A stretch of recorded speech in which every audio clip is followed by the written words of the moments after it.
Welcome to Fascism on Film. I'm James Kent. Along with me is Teal Minton. We are in Season 2. Today's film that we will get to is a documentary called Hitler's Hollywood. So we're talking about Hitler's Hollywood, a documentary film from 2017 directed by Rudiger Suchland, probably mispronouncing that.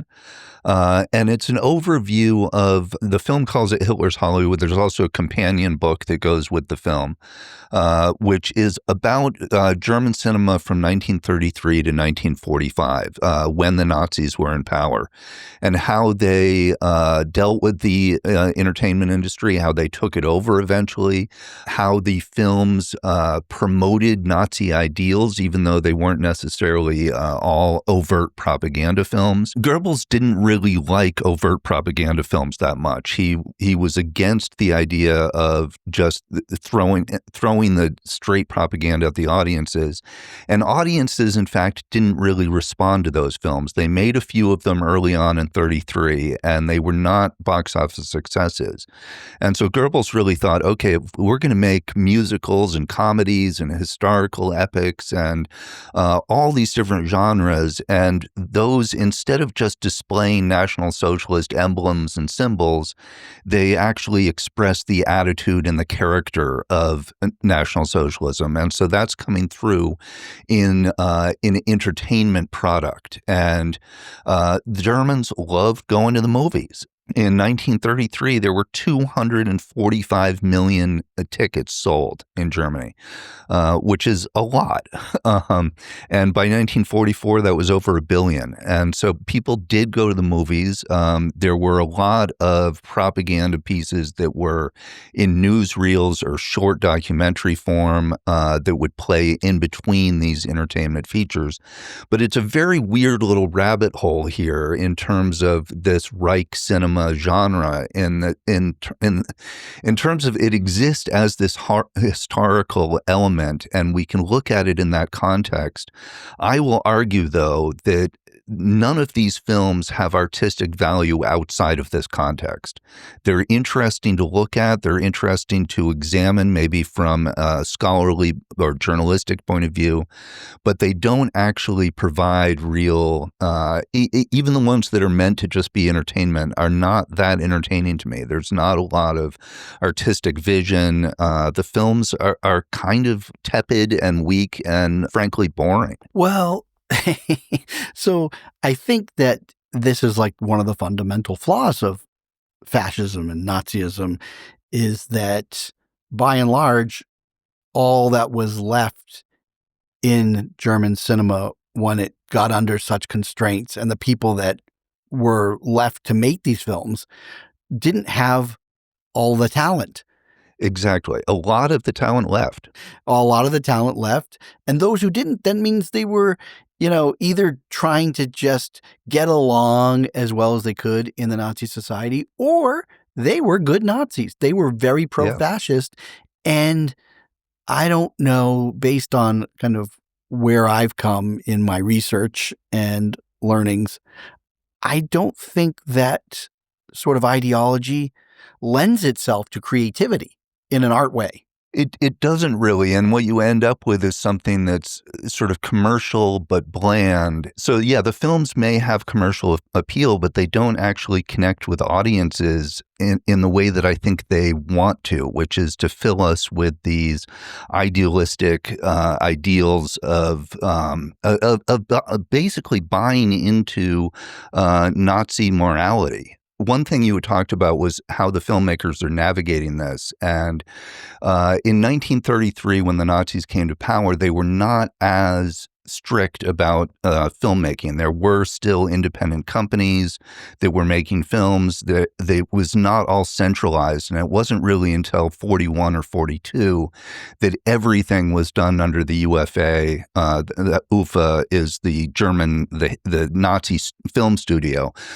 Everything became under their control, and this was sort of part of Goebbels' quest for totality in media. So radio, newspapers, movies, plays, all sorts of entertainment should be totally encompassed into this Nazi morality that we kind of buy into when we watch these films. We buy into any story or narrative that we watch, we buy into the ethics of it. And so often the ethics in these films are largely about self-sacrifice and altruism towards the in-group. There's a certain Nazi conscience that people acting in the interest of the people, that the Reich is an organism that requires sacrifice. And so sometimes that's people giving up their great love to go and fight in the war kind of thing. It strengthens ethnic identity. And there's even a subgenre of these films called the Heimat film, probably pronouncing that, but it's a word, mispronouncing it. It's a word that is basically about a German connection to home and homeland and belonging. It's a very complex word, but it ties into the Nazi idea of blood and soil, and the people are tied to the country. And so there were these country films about people in the country who maybe went to the city and discovered that and were punished for leaving their homeland and their country. Again, this is where it's kind of challenging.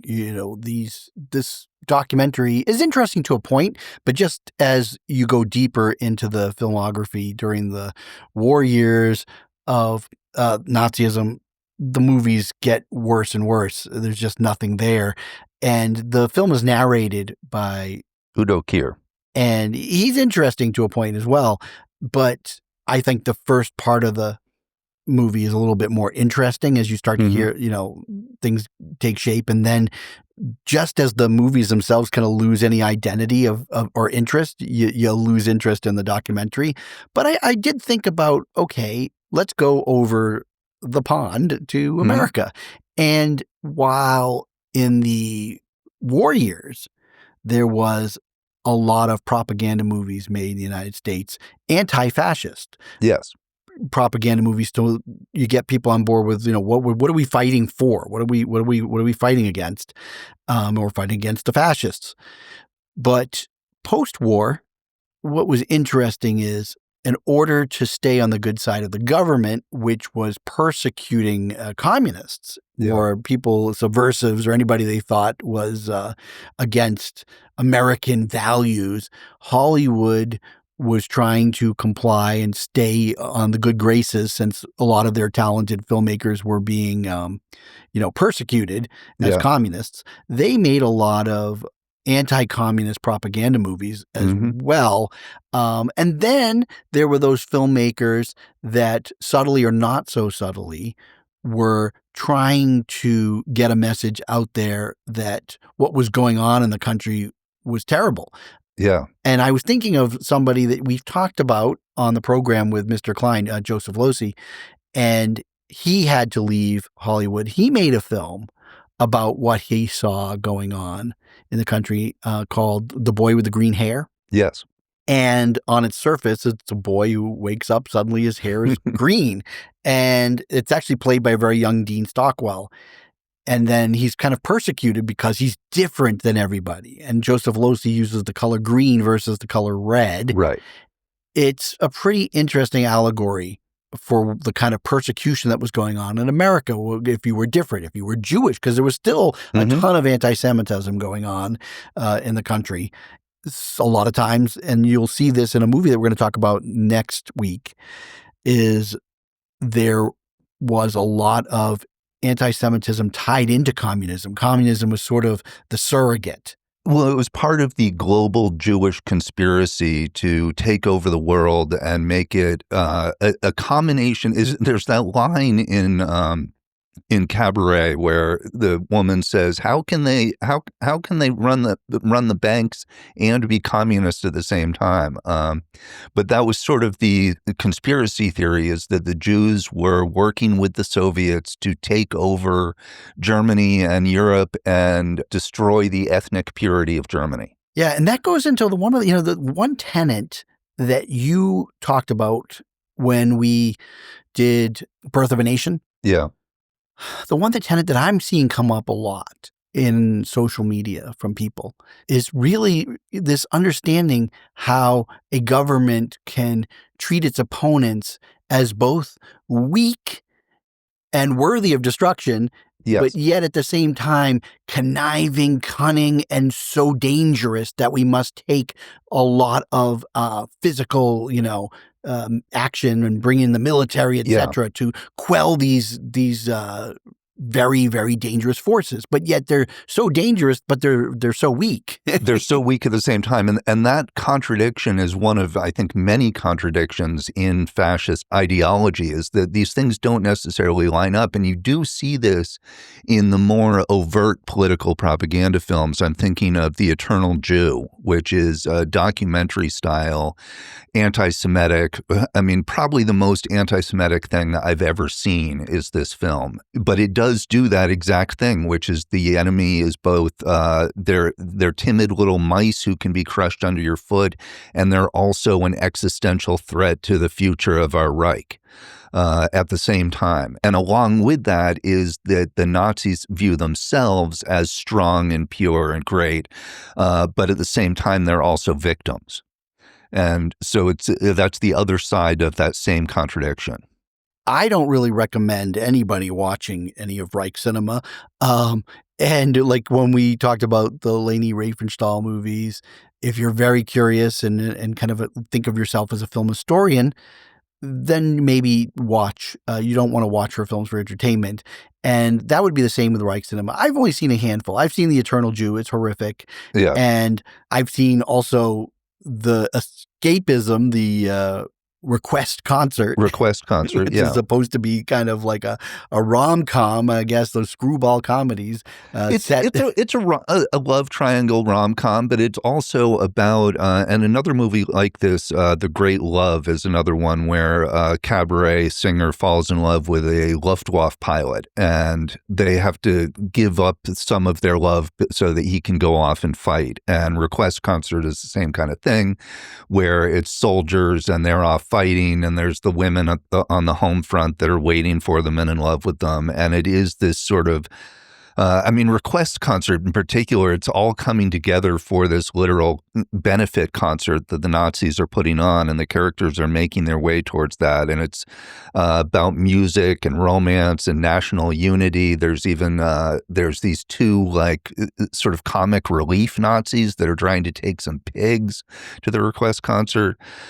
So yeah, it has a little bit of those screwball elements. But going back to what you just said is that I think if somebody is interested in this topic, I would suggest watching this film, the documentary, and avoiding pretty much all the other films. I think there's some things that are maybe interesting that you can tease out, but for the most part, and there are a number of books on this. There's at least a dozen books on Reich cinema, and I have to say, going down this historical rabbit hole and investigating this, there is a lot of disagreement among historians. There's not a lot of great firsthand evidence of things. Like, we have Goebbels' diaries, and he saw almost a film a day and wrote about them. And so we have that, but we don't necessarily have like memos he sent to Veit Harlan saying to do this or that in a movie.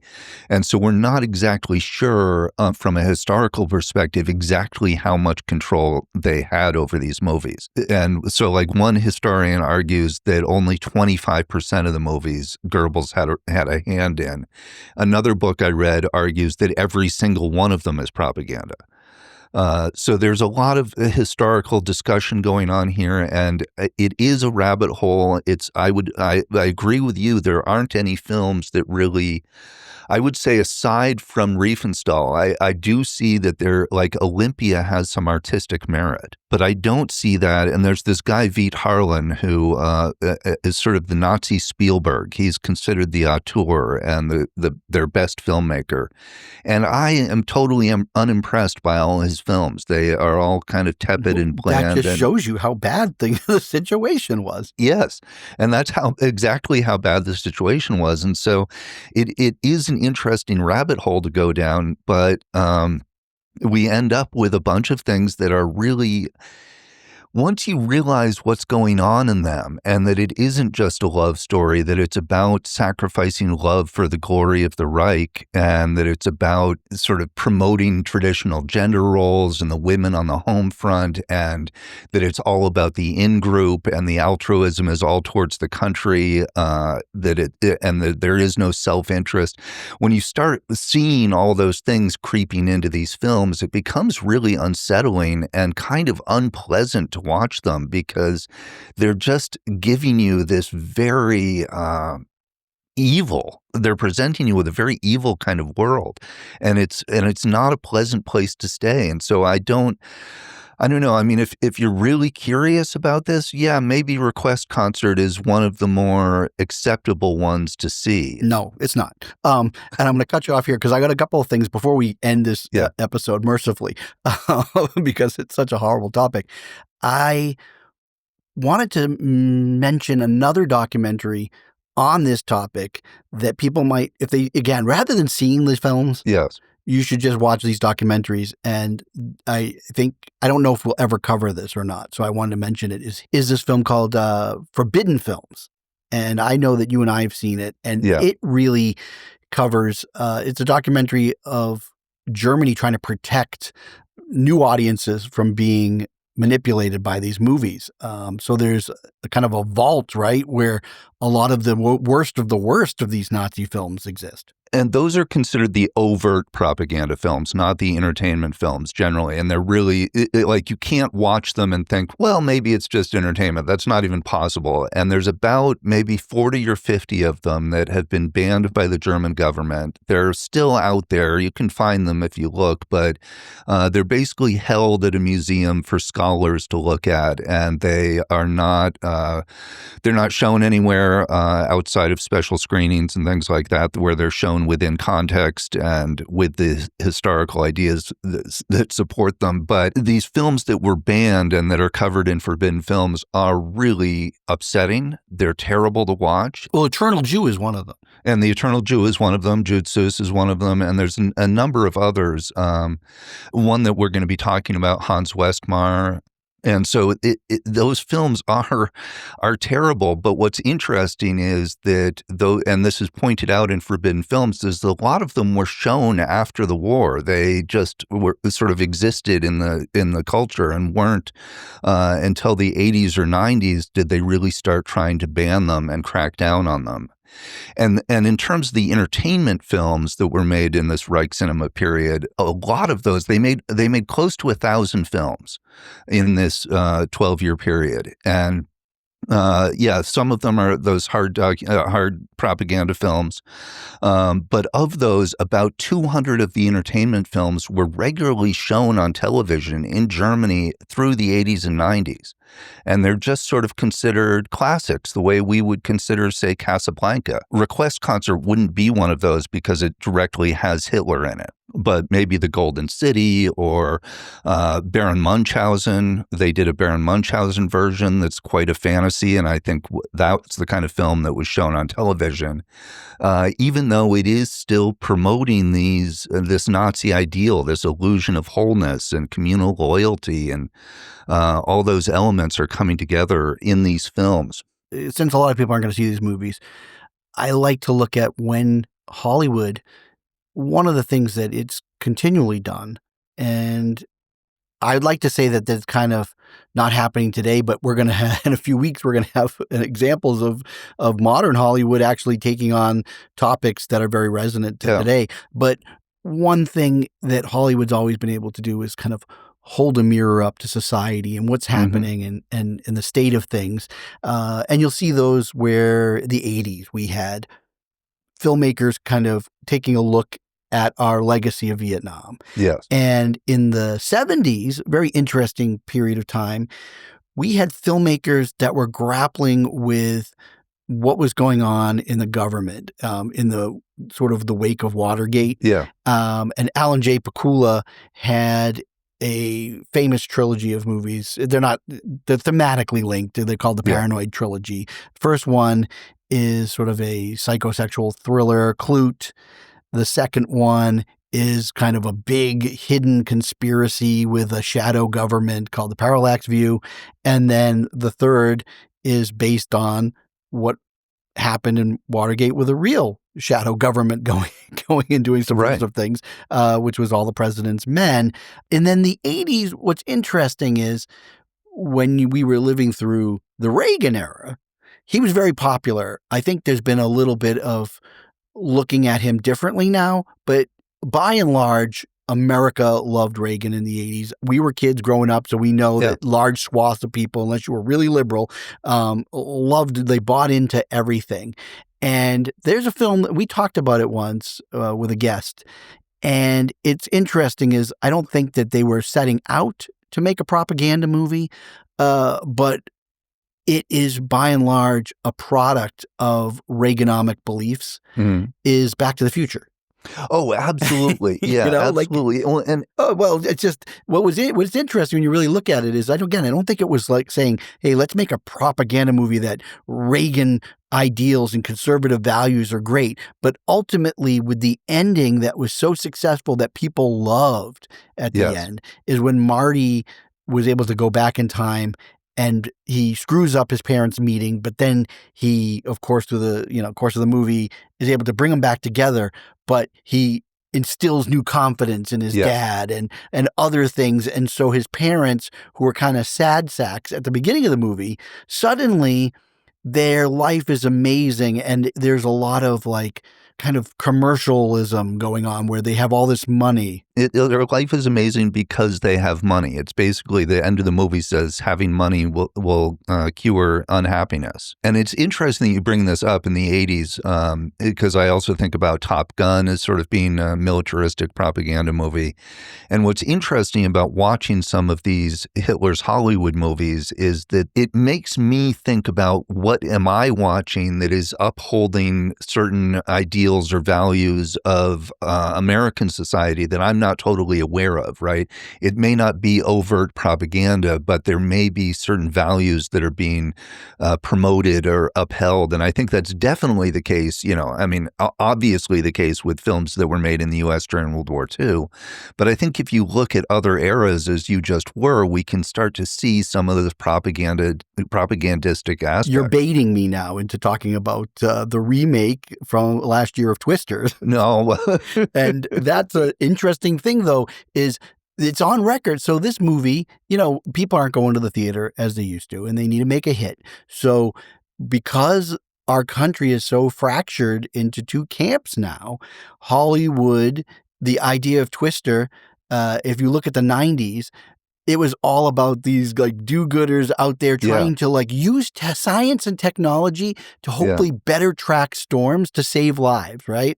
There wasn't really a message about how climate change was causing this. But then over the period of time in the last almost 30 years, it was pretty apparent that storm systems getting more severe, climate change is happening, but that is not a popular discussion topic for half the country. And so if you're going to take a movie and it's set in the heartland, this film is kind of the Top Gun of Twister disaster movies where like any mention of climate change is completely removed to the point where it's a glaring omission. Yeah, and that is a certain type of propaganda, as we're just talking about, that even our entertainment films are propagandistic, even though we're not necessarily aware of that while we're watching it. But what you're talking about is essentially a propaganda film. It's promoting a certain set of values and an understanding of the world and how the universe works that doesn't include climate change. And that is promoting something that is a fantasy, essentially. And that's what most of these Nazi films were doing, was promoting a fantasy of German life, of the great history of Germany, and it was promoting this value of community and this idea of sort of putting together an imagined, like a harmonious fantasy world that the audience can tap into. Well, that was kind of, again, back to Twisters, is it was promoting this other side of Americana. Yes. It's complete with this country music soundtrack of today, which kind of says, "Oh, I'm an American, and I'm a I don't know. I mean, it's a red American, right? Real American. Red state American. And that, look, we're not bad people. And that if anything, we can come together when tragedy strikes. We don't need to know why the tragedy has happened or do anything to prevent the tragedy from happening. But when it does happen, we come together because this is America. So that was the film that really made me, when I watched it, I was kind of horrified because it's been a while since I've seen an overt piece of American propaganda in a movie. So what's interesting is that there is this really sort of special relationship between the Reich, the Third Reich, and cinema, and partially because of Goebbels' love for it, but they put a lot of time and energy and money into making these movies, and that's sort of a rare thing. Stalin did that too, but not quite to the same extent, where there was a star system, and so what they created is this very strange little historical moment. And if somebody listening wants to do a little investigation here, I think it would be really interesting to do a double feature of the Reich cinema version of Titanic that blames the British for the Titanic sinking. It blames British greed, and contrast that with James Cameron's Titanic, which he calls a Marxist film. So I think there could be a really interesting little class analysis done on those two films. But my recommendation to our listeners is don't watch any of these films. They don't have artistic value outside of the historical contingency and sort of the trivial and I don't know, just the historic look at it. If you're looking at it academically, maybe, but I'm looking at it that way. And I have a fairly high tolerance for evil in film, and still I went through and I was like, what are the best reviewed of these films? Which are the top box office ones? Request Concert was a huge box office success, and even watching what are considered the best of the films, I find them just pretty much unwatchable. They're just weak. They're bland. They're not well made. The performances aren't great, and they just feel like they have had the life beaten out of them by an oppressive system. Hey, and on that note, because Teal feels so strongly about these films, next week we are going to offer up a juicy piece of Nazi propaganda, a film called Hans Westmer, and it is filled with just terrible acting and horrible direction and nauseating ideals all in one little hour and 25-minute package. So get ready for that, because we'll talk about the movie so that you don't have to see it. All right. And that's all for Fascism on Film, which you can find us on fascismonfilm.com or on Apple Podcasts and other resources as well. And if you're just finding us, we have a whole slew of episodes on season 1, and this is season 2. This is the 7th episode? 6th, 7th? Yeah, you know. One last thing I'll say is that if you do go to our website, I try to put on additional reading on the episodes. And so in this episode, I mentioned there's about a dozen books about this topic. I will have those listed on the website. Great. All right, everybody. This is James Kent, and with me, as always, is Teal Minton. Thanks for listening. Bye.